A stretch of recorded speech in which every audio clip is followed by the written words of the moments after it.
counterterrorism.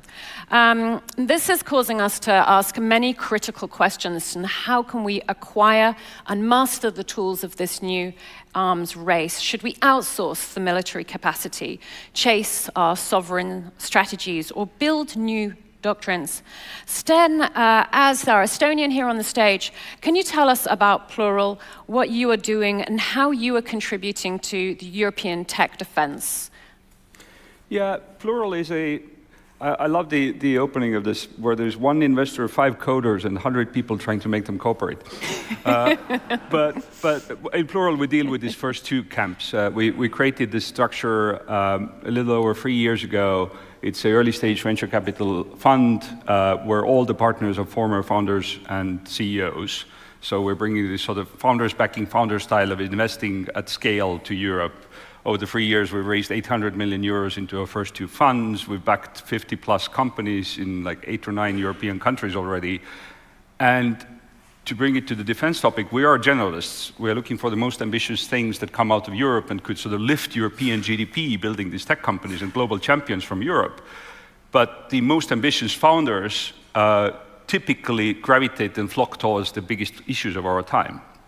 And obviously, since we started the fund, also things like Russia's full-scale war against Ukraine and sort of this overall anxiety around the defense has meant that Europe has had this renaissance of ambitious founders going after defense in particular.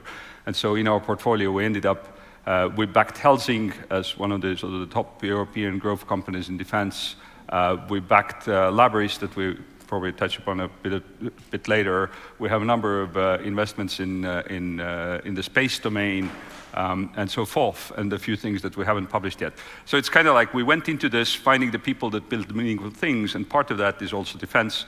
And the other thing is that Plural has had 2 locations to date. It's Tallinn, the global hotspot of startups in the world, and London, which is not bad either. And now we just yesterday announced a new partner in Paris. So as we expand, we have always had half our team on the NATO's eastern flank. And that means that the way we see the urgency of defense and the sort of the meaningfulness of the work that these founders are doing, I think is amplified by the fact that these problems in this corner of Europe are very tactile. So this renaissance, which is generating the energy, but then, as you say, also putting it out from a geographical perspective. Absolutely. It's Estonia. This basically means, or if you look at the map of Europe, you have about 100 million people living on the eastern flank, which means they have a direct border with Russia, and the 20% of Europe doesn't need an explanation what that means. Like, we all have family stories of what happened the last time these guys came in, and we intend to never let that happen again. Definitely.